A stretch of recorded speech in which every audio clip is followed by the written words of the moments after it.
Olá, meus irmãos, esse vídeo é para a gente dar continuidade a esse assunto tão belo e ao mesmo tempo tão complexo, que é o Concílio Vaticano II. E por que eu vou insistir? Eu sei que sempre gera muita polêmica. A igreja já deu todas as respostas, a gente não quer ouvir, né? Então, o que mais me incomoda, se vocês quiserem saber alguma coisa pessoal, né? O que mais me incomoda como cristã é ver os cristãos contestando o magistério da igreja. Isso é uma coisa para mim de uma soberba tão grande, de uma falta de humildade. E a gente sabe que a sabedoria deste mundo, né, as intelectualidades que você vai alcançando pelo seu estudo, tudo isso contribui muitas vezes para que você se torne um questionador, né? Então eu sou aqui capaz de questionar tudo da igreja. Eu não obedeço, eu questiono e obedeço aquilo que me importa. Então isso é missa, isso não é missa, isso é ensinamento, mas isso não é ensinamento. Isso é apostasia, isso não é apostasia. Então é uma igreja própria. Eu sinto lhe dizer, você não é católico. Não é católico. Vamos começar esse vídeo e vamos pedir ajuda para São Miguel Arcanjo, porque esse é o divisor no meio da igreja. Em nome do Pai, do Filho e do Espírito Santo. Amém. São Miguel Arcanjo, defendei-nos no combate, cobri-nos com vosso escudo contra os embustes e ciladas do demônio. Subjugue o Deus, instante humildemente o pedimos. E vós, príncipe da milícia celeste pela virtude divina, precipitai ao inferno Satanás e a todos os espíritos malignos que andam pelo mundo para perder as almas. Amém. Em nome do Pai, do Filho e do Espírito Santo. Amém.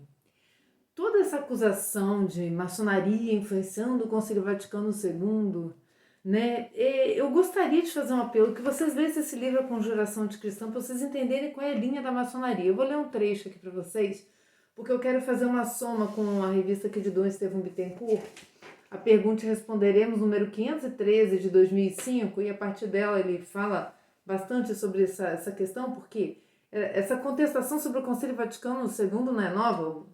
São João Paulo II enfrentou isso nas respostas da entrevista do Cruzando o Limiar da Esperança, que nós já lemos aqui.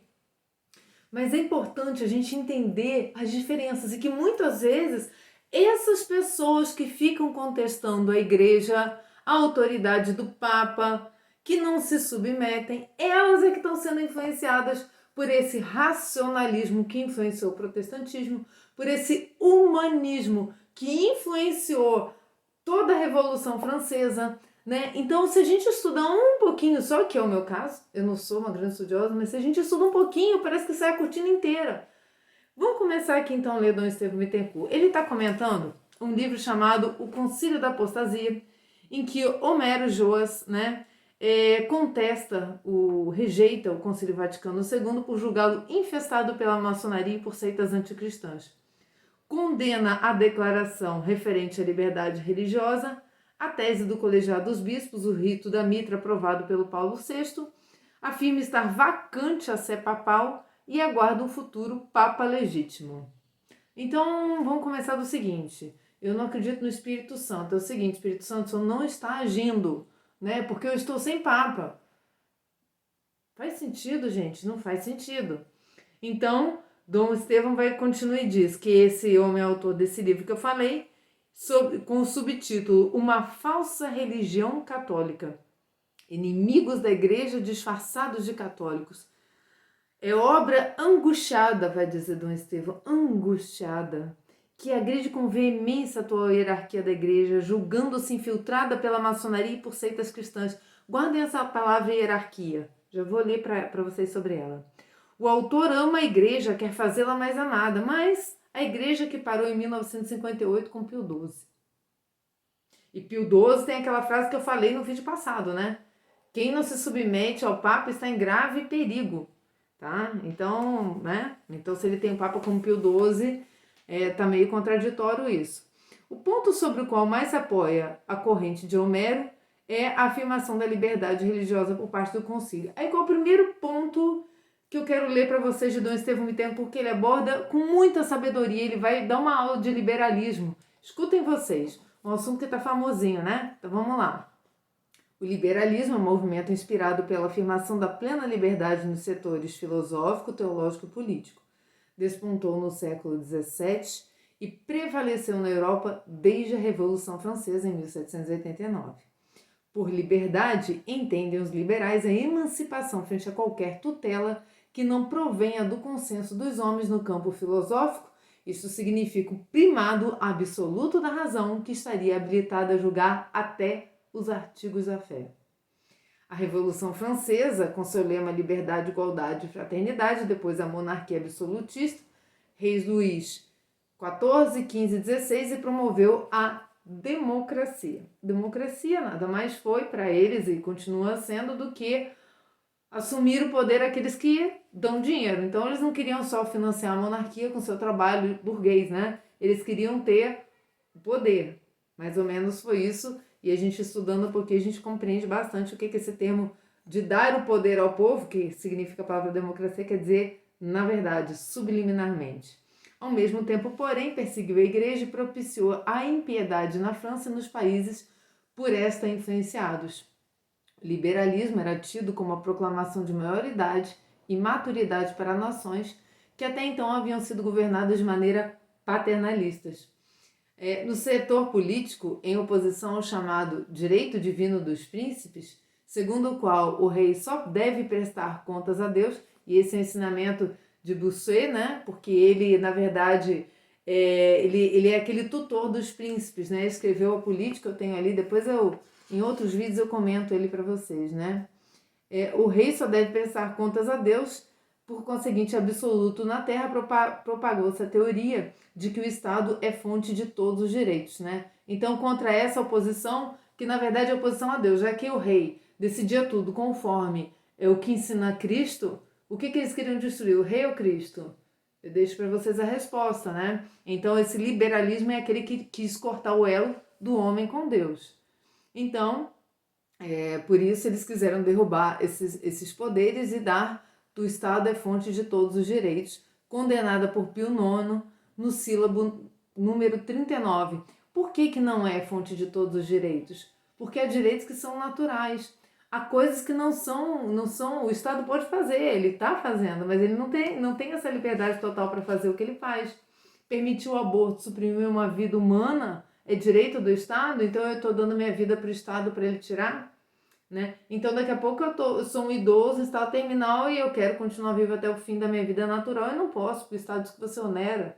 Então é daí para fora, é só um pensamento, né? Vamos lá. Em consequência, alguns opositores do liberalismo passaram a defender o trono e o altar associados contingentemente, que também não é uma coisa que a igreja quer, tá? A igreja quer a distinção porque ela protege a igreja, cada um no seu quadrado, como eu falei no vídeo anterior. No campo religioso, o liberalismo do século XVII tinha seu precedente na teoria luterana do livre exame da Bíblia. Olha aí, racionalismo, né? Eu acredito que a Bíblia é do jeito que eu quero, né?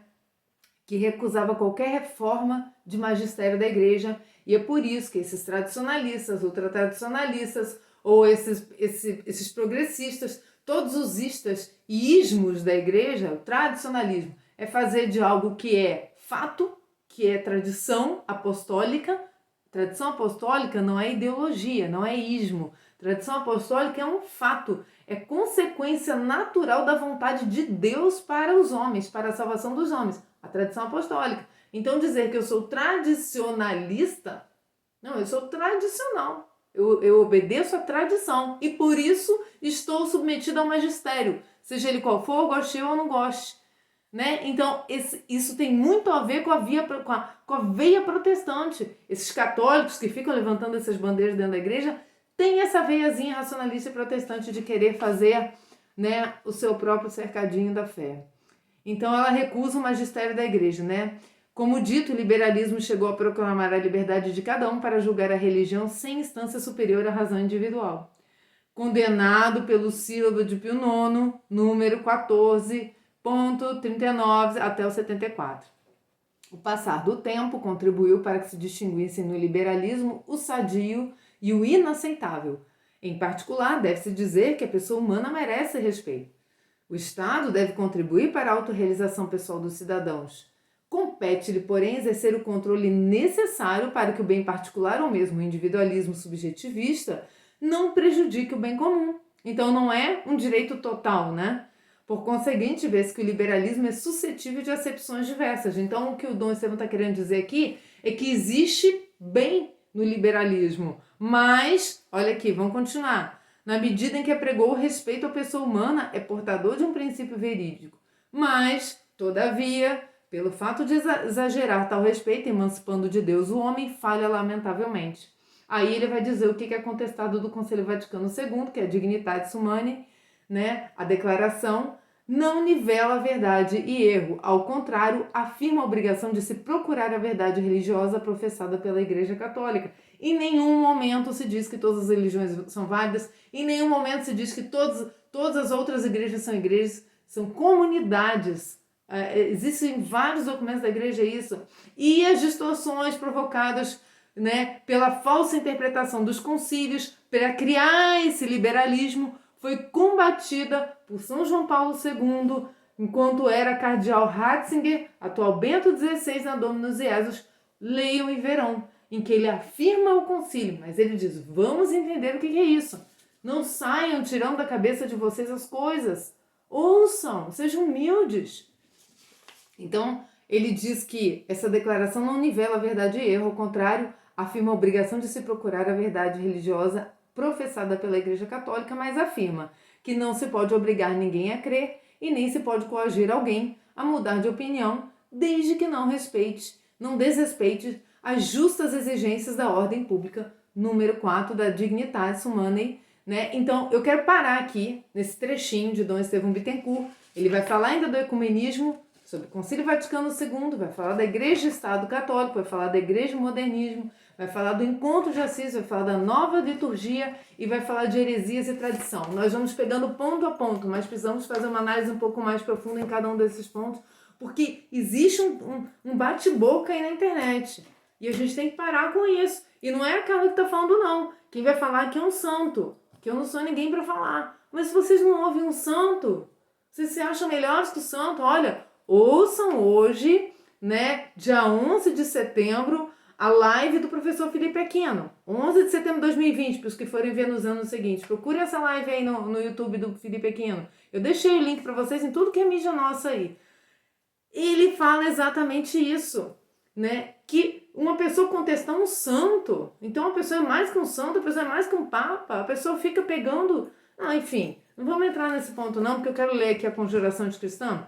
Monsignor Delaus define essa questão do liberalismo. Presta atenção. À luz da maçonaria, que acusam a igreja de ter sido influenciada no Concílio Vaticano II, o que Monsignor Delaus, que é um baita estudioso da maçonaria, que pega o livro de Barruel, que tem documentos, mais documentos parlamentares, príncipes, Voltaire, pessoas ligadas à maçonaria, pessoas ligadas à Revolução Francesa. Então, é um livro incontestável, claro, sendo sempre lido à luz da época em que ele viveu, com as influências que ele tinha. Existem algumas imprecisões, sim, né, que eu, inclusive, meu irmão comprou esse livro também, nós já detectamos, mas importa que a verdade está contida aqui.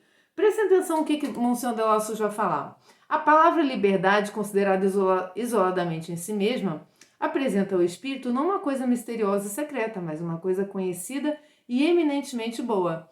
É mesmo o dom mais precioso que Deus concedeu à natureza humana, aquele que a coloca num reino tão superior ao ocupado pelos animais.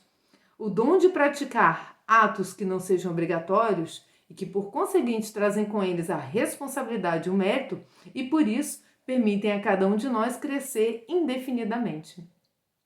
É com liberdade que aceitamos o ensinamento da igreja. É com liberdade que ouvimos Cristo e dizemos, sim, vamos te seguir, né?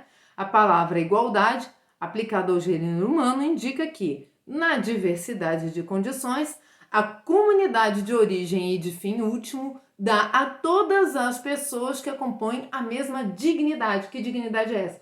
Filhos de Deus, criatura, seres criados à imagem e semelhança de Deus.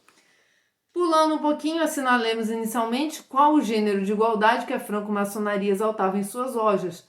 Todos os maçons, fossem eles príncipes, eram irmãos. A igualdade que ela estabelecia entre eles marcava que a missão que ela se impusera era estabelecer no mundo não a igualdade que temos segundo nossa origem comum, em nosso destino comum, a espiritual, né? Mas a igualdade social, que deve abolir toda a hierarquia e, consequentemente, toda a autoridade para fazer reinar a anarquia. É por isso que eu estou lendo, porque essa é a liberdade desse povo que levanta a bandeira na igreja, não é? Olha aqui, anarquia, eu não submeto ao magistério, eu sou anárquico, eu não respeito a hierarquia. Então, não foi isso que influenciou o Concílio Vaticano II de forma nenhuma. Isso influenciou sim a Revolução Francesa e suas mentiras. Continuando, a palavra liberdade unida à palavra igualdade acentuava o último grau esse significado. Por quê? Porque daí ele juntou maliciosamente as coisas, olha. Isso traduziria que a igualdade não se encontraria senão na liberdade, vale dizer, na independência de todos relativamente a todos após a ruptura de todos os liames que ligam os homens uns aos outros. Foi uma forma maléfica, né, diabólica de dizer que o homem só é igual quando ele puder fazer tudo o que ele quiser sem que ninguém se imponha a ele, que é a anarquia. Era isso que a franco-maçonaria queria chegar, é para aí que ela queria levar o gênero humano, mas era um segredo a ser guardado. Espalhemos no meio do povo as palavras liberdade e igualdade, mas guardemos para nós o significado último. Por quê? Porque todo mundo vai achar lindo liberdade e igualdade. Mas qual é o sentido? É o espiritual ou é o liberalismo? Né? Então vamos lá. Voltaire declarar aqui a liberdade, que dar liberdade à razão oprimida pelo dogma. Quem que trazia o dogma? A fé, Igreja Católica. E restabelecer entre os homens a igualdade que o sacerdócio, armado da revelação, havia rompido. Então ele está querendo dizer que Deus tira a tua liberdade, que Deus faz você viver conforme regras. Não viva conforme regras, viva conforme as suas regras.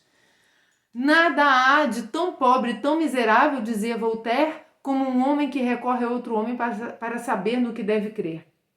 Pela tradição, por eu ser tradicional, eu acredito que não é um homem, é Cristo. Na tradição apostólica, eis quem viu o Espírito Santo, o Paráclito, né? Mas ele não acredita, Voltaire não acredita. Ele invoca com seus desejos aqueles dias em que o sol iluminará apenas os homens livres, que não reconhecerão outros mestres além da sua razão. A essa primeira igualdade na incredulidade, a automaçonaria julgou ser necessário juntar uma outra, a igualdade social. Então a igualdade social existia por conta da incredulidade da mensagem, porque a mensagem me faz ser uma cristã e me faz achar que eu não estou acima de ninguém, me faz remunerar o meu trabalhador devidamente, me faz eu ser uma cobradora honesta no meu comércio. Mas ele está querendo distorcer as coisas, né? Pulando um pouquinho, para o povo não há necessidade de longas explicações, basta fazê-lo ouvir essas palavras, liberdade, igualdade, ele compreende. E logo se mostrará pronto para os combates que os objetos dos seus mais ardentes desejos deveriam proporcionar-lhe. Assim, num instante, armado de lanças, baionetas e achotes, ele se levantou à conquista da liberdade e da igualdade. Ele soube onde encontrar os castelos a serem queimados e as cabeças a serem cortadas, para nada mais ver acima de si e em tudo e por tudo ter liberdade de ação. Está aqui. Essa é a liberdade que querem que você acredite. Seja livre da igreja, não acredite no magistério da igreja. Você está sendo aprisionado pela igreja. Tá? Então, se vocês lerem toda essa semana que está passando agora e a semana passada, a primeira carta de São Paulo aos Coríntios, em vários trechos, eu apelo para isso. Leiam a primeira carta aos Coríntios 4, 2, 3, 4, 8 e 9. Vai falar da ciência que incha, do homem querendo se colocar no lugar de Deus, do homem achando que ele é a fonte do saber, do conhecimento. Eu coloquei aqui sabedoria e humildade. E eu quero falar de humildade, quero falar da nossa mãe, né? Prestem atenção que vai dizer vocação e missão dos leigos na igreja e no mundo, exortação apostólica de João Paulo II, Christi Fidelis Laici, que foi resultado do Sino dos Bispos em Roma de 1º a 30 de outubro de 1987. Todo o sínodo ele tem como resultado uma exortação apostólica. A de João Paulo II é a Christi Fidelis Laici, eu já citei ela aqui, mas eu quero pegar esse trechinho porque tem um link muito forte com o que eu acabei de falar.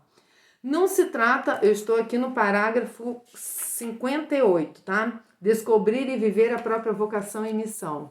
Falando dos leigos, tá? Não se trata, no entanto, apenas de saber o que Deus quer de nós, de cada um de nós, nas várias situações da vida. É preciso fazer o que Deus quer.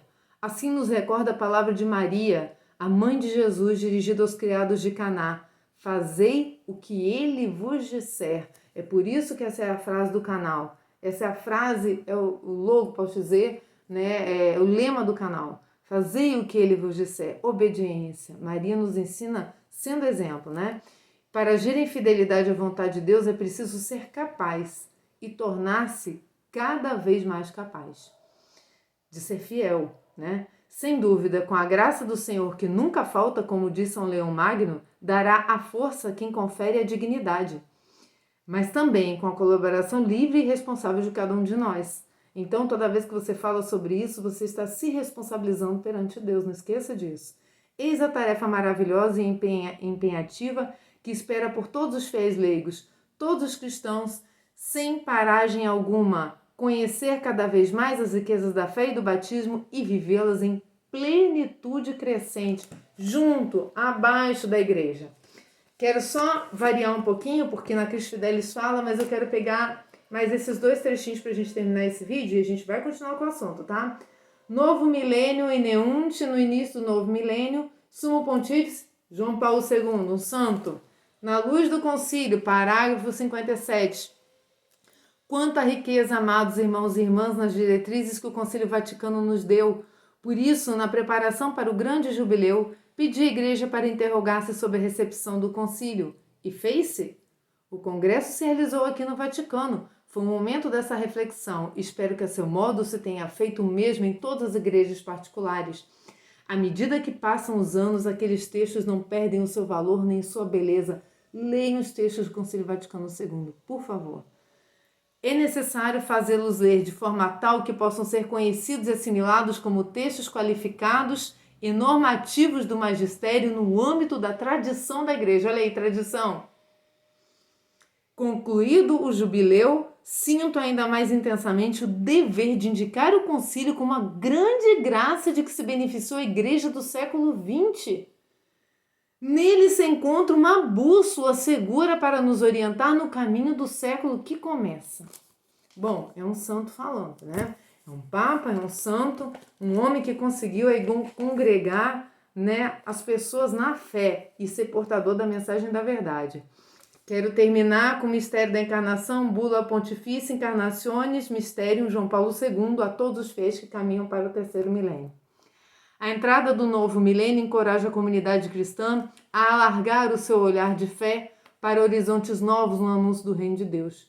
Numa ocorrência tão especial como esta, é forçoso voltar com fidelidade segura à doutrina do Concílio Vaticano II, o qual, considerando as exigências atuais da evangelização, projetou nova luz sobre o compromisso missionário da Igreja, o meu e o seu. De fato, no concílio a Igreja adquiriu uma consciência mais viva do seu próprio mistério e da missão apostólica que lhe foi confiada pelo seu Senhor.